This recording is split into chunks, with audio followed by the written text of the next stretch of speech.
OneFortyOne has 7 forests and 50 blocks under management in the top of the South Island. It's a partner in a long-term program looking at impacts of sediment control practices used at harvest. Other partners in the study are the Cawthron Institute, EnviroLink, Manaaki Whenua Landcare Research and MPI. Currently we are bounding private land to Donham Forest, which is one of our many forests within our estate. It's near Tabmore and it's been selected as the prime area for the project, which is a bit of a challenge trying to get varying stages of harvesting, which we require, and a control catchment for a duration of 7 years. What we're establishing is how much sediment comes out of a harvesting operations and the impact it may have or may not to water and particularly aquatic ecology. There's a lot of feelings within New Zealand about sediment entering the waterway from forestry. So we want to get an idea using our normal controls that we apply when we're using harvesting or using earthwork machinery.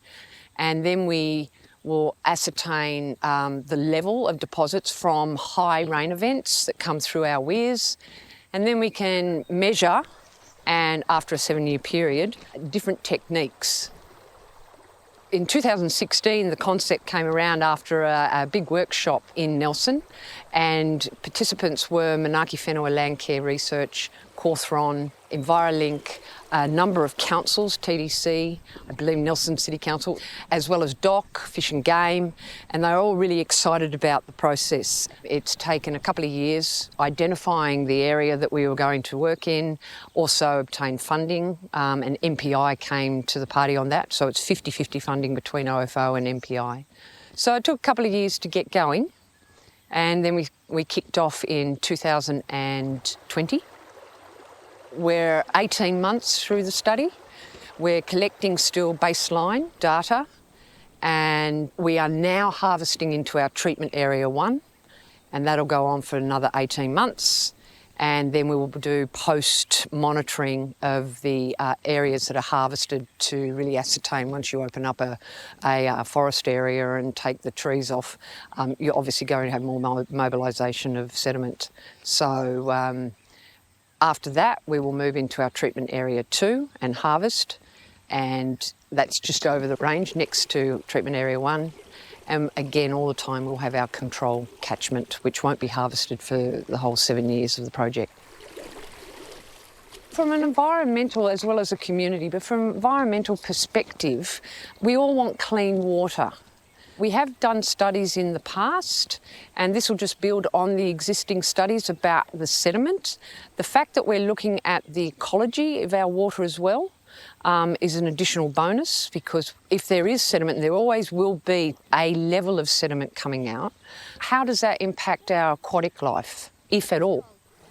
So this big fella here you can see is a stonefly. Really great to see him in here. It's the green stonefly called Stenopula, and that's an indication of really good water quality, good health in a stream or a river. One of the big things about forestry impacts, particularly around logging, is the issue of deposited sediment getting into the streams. And that's sediment that's less than about 2 millimetres in size, so sand and smaller. What we're looking at when we come to a site here to do our work is what the fish communities are in there, the invertebrate communities. We take water quality samples and we take various measurements of sediment in the stream. And the reasons for that is that one of the big impacts of deposited sediment on the streams is smothering of the streams, and it's also getting into the spaces between the rocks that are in the stream. That's where all the invertebrates, the bugs live. If you've got smothering on top of the streams, that affects the algae that's growing there. So this is about a chain effect through the system.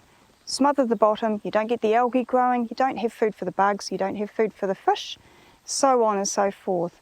The other side of it too is that sediment is like a slug that'll go down through an aquatic system and out to the sea.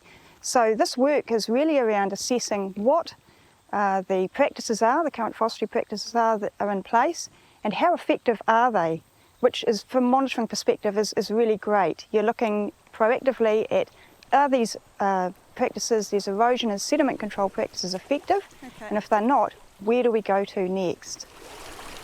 Right, so what we're going to do is take the debris away first. The cotton strips is around sort of a stream function.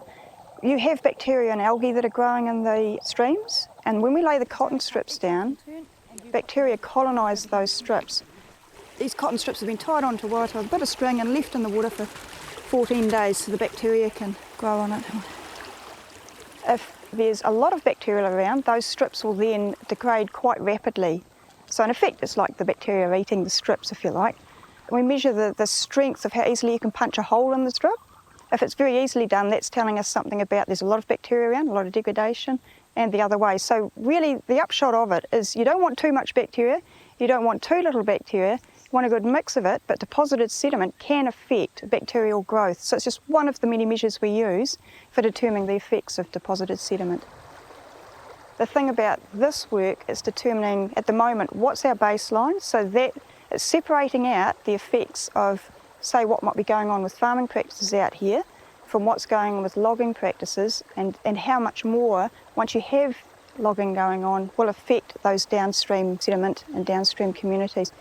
What starts up here goes right down into estuaries, it goes into the ocean, and this is all about trying to reduce that impact. So for communities, for farming communities, for settlements, it's all about getting a handle on what is it we're doing in the forestry side of things, how are we looking to reduce those impacts, and hopefully get others on board with that whole thing as we go downstream.